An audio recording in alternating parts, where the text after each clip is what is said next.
Allah ingin mengatakan bagaimana sifat kasih sayang Allah tadi ada berapa kali disebut?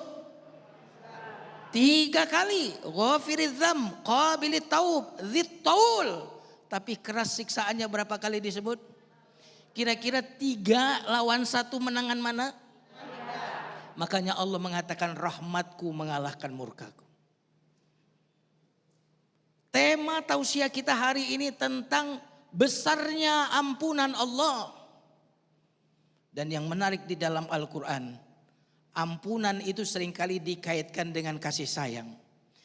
Innahu huwal ghafurur rahim.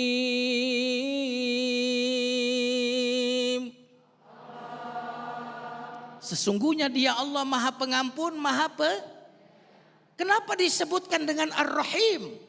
Yang pertama, tidak ada orang yang minta ampun kecuali pasti diampuni karena Dia Maha Penyayang. Maka digandengkan dengan Rahim.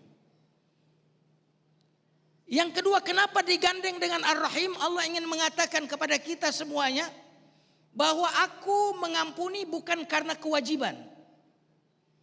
Bukan karena ada yang mewajibkan kepadaku untuk mengampuniku. Tetapi aku mengampunimu karena aku mencintaimu dan menyayangimu. Subhanallah. Jamaah sekalian yang dimuliakan Allah, besarnya kasih sayang Allah kepada kita. Kekuatan dari istighfar yang bisa merubah itu yang namanya istighfar. Istighfar itu istighfaro ya astagfiru istighfaron itu artinya itu nutup.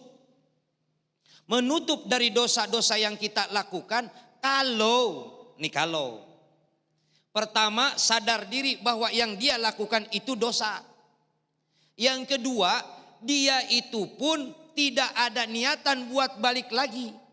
Makanya mohon maaf Bapak Ibu jamaah, antara istighfar dengan taubat kayak gula sama manis. Enggak bisa dipisahkan. Ketika orang sudah merasa dirinya dia berdosa kepada Allah, kemudian dia beristighfar, memohon ampun, baru ngucap, ya Allah ampunin saya.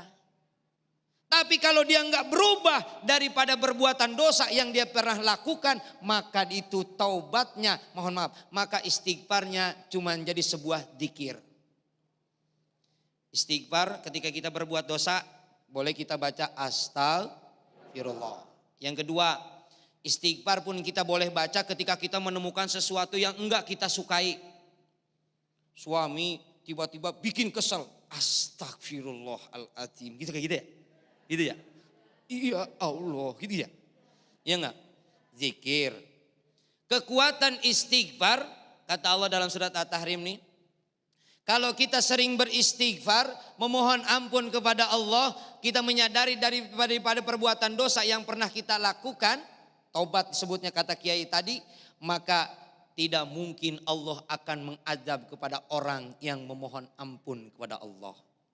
Dosa kita lakukan, istighfar, taubat. Tapi kalau Anda masih maksiat, jangan sekali-kali makan rezekinya Allah. Kata sahabatnya Ibrahim, gak ada yang bumi itu bukan miliknya Gusti Allah. Masyrik Maghrib miliknya Allah, langit miliknya Allah. Bahkan bumi ini tidak sejengkal miliknya manusia, semua milik Allah. Kata Ibrahim, kalau masih maksiat silahkan. Tapi nanti ketika Anda syakaratul maut, minta tempo sama malaikat maut bahwa nanti Anda akan bertobat. Anda akan wafat setelah bertobat. Minta sama malaikat maut.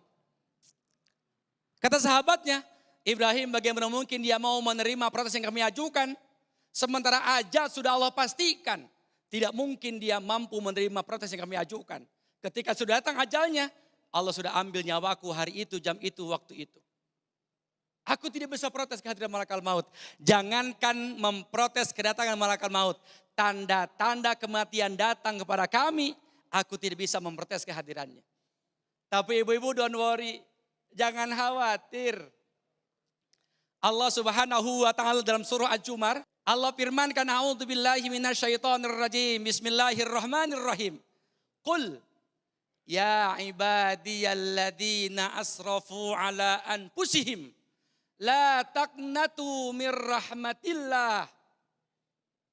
Lihat Allah membuat prase kalimat dengan kalimat ya ibadi. Wahai hambaku yang terkasih tersayang. Jangan putus asa dari rahmat Allah. Sampai dalam diskusi Allah berfirman. Kalau seandainya dosa kalian satu bumi penuh dengan dosa. Aku akan mengampuni dosa kalian seluruhnya. Wala ubali lakum. Aku gak peduli dosamu sebanyak apapun. Aku akan ampuni selama engkau bertobat kepada aku.